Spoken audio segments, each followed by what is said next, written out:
আসসালামু আলাইকুম। আমার রান্নাঘরের নতুন একটি পর্বে আপনাদের সবাইকে জানাই অনেক অনেক শুভেচ্ছা ও স্বাগতম। বাঙালির জীবনে অতিথি মানেই কিন্তু একটা ছোট্টখাটো উৎসব, তাই না? আর সেই উৎসবের প্রাণকেন্দ্র হল আমাদের রান্নাঘর। হঠাৎ একটা ফোন কল আর মুহূর্তের মধ্যে সাধারণ একটা দিনও কেমন যেন হয়ে ওঠে। রান্নাঘরে তখন শুধু খুন্তি নাড়ার শব্দ হয় না, তার সাথে মিশে থাকে অনেক ভালোবাসা, যত্ন আর আন্তরিকতা। আজ আমার রান্নাঘরেও ঠিক তেমনই এক উৎসবের আয়োজন। হঠাৎ করেই বাড়িতে মেহমান আসছেন, আর তাদের জন্য আমি তৈরি করতে চলেছি বাঙালির ভীষণ প্রিয়, স্বাদে গন্ধে অতুলনীয় আর গল্পে আড্ডায় ভরপুর এক পদ, কচি মিষ্টি কুমড়া দিয়ে রুই মাছের মাথা ভাঙা। তবে এটা কিন্তু শুধু একটা রেসিপি ভিডিও নয়, এই রান্নার প্রতিটি ধাপে জড়িয়ে আছে হঠাৎ অতিথি আপ্যায়নের সেই মিষ্টি তাড়া, ভালোবাসা দিয়ে রান্না করার আনন্দ আর এমন কিছু ছোট্ট ছোট্ট টিপস যা আপনার সাধারণ রান্নাকেও করে তুলবে অসাধারণ। তো চলুন আর একদম দেরি না করে আমার সাথে সরাসরি চলুন আজকের সেই আনন্দ আর ভালোবাসায় মাখা রান্নাঘরে। আর হ্যাঁ, দেখতে থাকুন পুরো ভিডিওটা, কারণ এই রান্নার শেষের গল্পটা আপনার মন ভালো করে দিতে বাধ্য।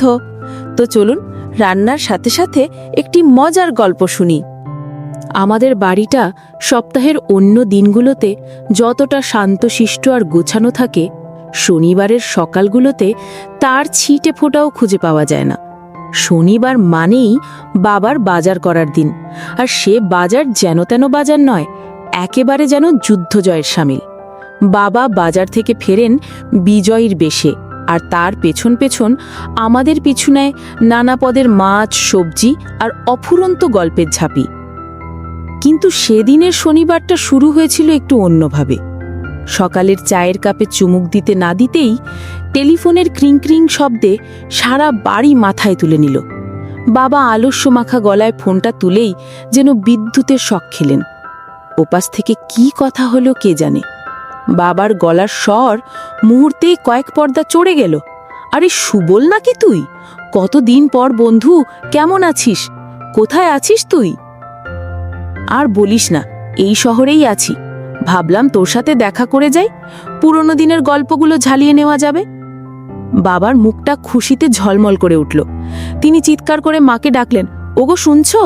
আজ দুপুরে কিন্তু আমাদের বাড়িতে বিশেষ অতিথি আসছে। আমার ছোটবেলার বন্ধু সুবল সপরিবারে আসবে। দুপুরে খাবে কিন্তু।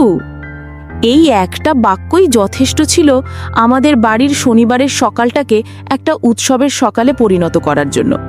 মা তৎক্ষণাৎ রান্নাঘরের দিকে ছুটলেন, আর বাবা বসলেন বাজারের ফর্দ বানাতে। বাবার কাছে বন্ধুর আপ্যায়ন মানেই এলাহি ব্যাপার। সাধারণ কোনো রান্নায় তার মন ভরবে না।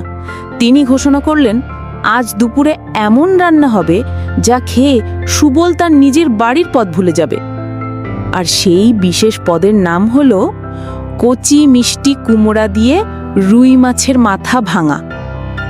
বাবা বাজারের থলে হাতে প্রায় দৌড়েই বেরোলেন, যেন এক মুহূর্ত দেরি হলেই মহাভারত অশুদ্ধ হয়ে যাবে। আর এদিকে মা রান্নাঘরে শুরু করলেন তার প্রস্তুতি। পুরনো দিনের বড় বড় হাঁড়ি, কড়াই সব নামানো হলো। আমি আর আমার ছোট বোন মায়ের পাশে মোড়া পেতে বসলাম। মায়ের হাতের জাদুতে রান্নাঘরটা কিছুক্ষণের মধ্যেই একটা মায়াবী রাজ্যে পরিণত হলো। বাবা বাজার থেকে ফিরলেন রাজার মতো। তার হাতে প্রমাণ সাইজের একটা রুই মাছের মাথা, আর সাথে কচি সবুজ মিষ্টি কুমড়া। দেখেই বোঝা যাচ্ছিল আজ রান্নাটা জম্পেশ হবে। বাবা মাছের মাথাটা মায়ের হাতে দিয়ে বললেন, দেখো যেন কোনো কমতি না থাকে আমার বন্ধুর আপ্যায়নে। মা হেসে বললেন, তুমি কোনো চিন্তা করো না, শুধু সময় মতো সবাইকে নিয়ে খেতে বসে যেও। মা প্রথমে মাছের মাথাটা ভালো করে ধুয়ে নুন হলুদ মাখিয়ে রাখলেন। তারপর মিষ্টি কুমড়াটা কেটে নিলেন। কড়াইতে সর্ষের তেল গরম হতেই মা মাছের মাথাটা ছেড়ে দিলেন। ছ্যাত করে একটা শব্দ হলো, আর সাথে সাথে ভাজা মাছের যে অপূর্ব গন্ধটা বেরোলো, তাতে আমাদের সবার জিভে জল এসে গেল। মাছের মাথা কড়া করে ভেজে তুলে নিয়ে মা ওই তেলেই এক